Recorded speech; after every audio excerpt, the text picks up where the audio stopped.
Praise the Lord. Jesus miracles, యేసయ్య చేసిన అద్భుతాలని మనము ధ్యానించుకుంటున్నాము. మరి యేసయ్య మరి ఒకరి జీవితంలో జరిగించిన దేవుడు అందరి జీవితంలో జరిగిస్తాడు. ఈరోజు నీ జీవితంలో జరిగించడానికి మరి ఈ అద్భుతాలని ధ్యానించడానికి దేవుడు సహాయం చేస్తున్నాడు. మరి అద్భుత కొరకు ఎదురు చూసి నీ జీవితంలో పొందుకుందువుగాక. ఆమేన్. మరి మత్తయి సువార్త 8వ అధ్యాయము 5వ వచనం నుంచి 13వ వచనం వరకు మనం చూసినట్లయితే ఇక్కడ ఒక శతాధిపతి ఉంటాడు. శతాధిపతి అంటే మరి ఒక 100 సైనికులు మీద అధికారం కలిగిన వ్యక్తిని శతాధిపతి అని అంటారు. అయితే అతని దాసుడు పక్షవాయువుతో బాధపడుతున్నాడు. అయితే యేసయ్య కపెర్నహూముకి వచ్చాడని తెలుసుకొని ఆ శతాధిపతి మరి యేసయ్య దగ్గరకు వచ్చిన దాసుడు మరి ఇట్లా మిక్కిలి మరి పక్షవాయువుతో బాధపడుతున్నాడు. మరి అతన్ని స్వస్థపరుచుతావా అని అడిగినప్పుడు యేసయ్య అంటాడు, పద నేను వస్తా నీతో, వచ్చి ఆ దాసుని స్వస్థపరుస్తా అంటే అప్పుడు గొప్ప విశ్వాసం చూపిస్తాడు ఆ శతాధిపతి.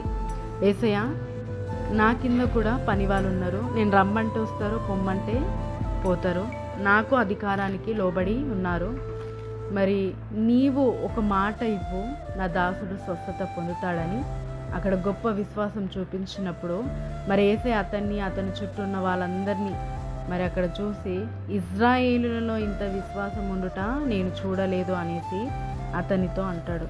మరి అక్కడ శతాధిపతి మరి అక్కడ వేడుకున్న విధానాన్ని బట్టి చూసి యేసయ్య ఆశ్చర్యపోతాడు.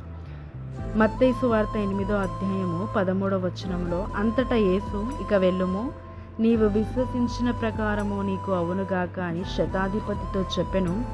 ఆ గడియలోనే అతని దాసుడు స్వస్థత నొందెను. మరి అతని గొప్ప విశ్వాసము మరి అతని యొక్క దాసుడు స్వస్థత పొంది ఉన్నాడు యేసయ్య మాట ద్వారా.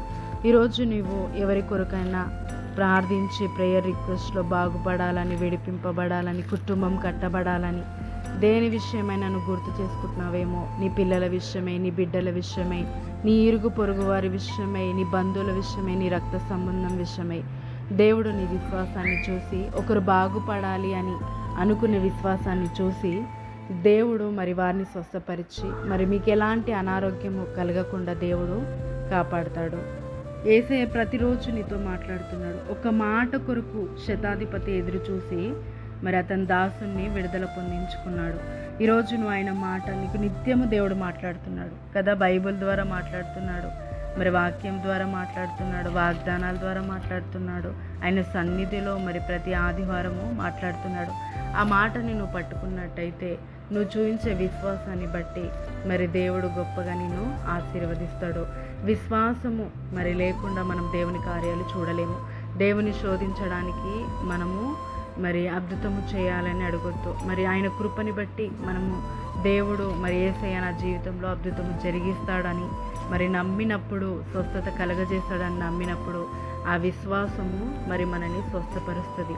ఈరోజు గొప్ప విశ్వాసము నీకును మనకు కలిగి మరి మనం అనేక విషయంలో విడిపింపబడి దేవుణ్ణి హత్తుకునులాగా అనేకముగా మరి గొప్ప విశ్వాసులము మనమని దేవుడు చెప్పులాగా మనము దీవింపబడదుముగాక. అనేక అద్భుతాలు మన జీవితంలో జరుగునుగాక. ఆమేన్. ప్రార్థన. తండ్రి, యేసుక్రీస్తు నామమున ప్రార్థిస్తున్నాము.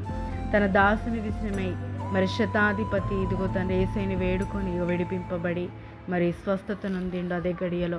ఈరోజు మేము ఎవరి విషయమై మరి ఇదిగో ప్రభా, ఎవరి విషయమై మరి ప్రార్థిస్తున్నారో, మరి విశ్వాసము చూపిస్తున్నారో, మరి అద్భుతం జరగాలని ఎదురు చూస్తున్నారో వారి విషయమై నువ్వు జ్ఞాపకం చేసుకుని విడిపించు తండ్రి. మరి నైనా శతాధిపతి ఒక దాసుని విడిపించినట్టుగా ఈరోజు ఎవరైతే ప్రేయర్ రిక్వెస్ట్ ఉన్నారో వారి జీవితంలో నువ్వు అద్భుతం చేసి ఆశీర్వదించమని యేసుక్రీస్తు నామమున ప్రార్థిస్తున్నాను తండ్రి. ఆమేన్.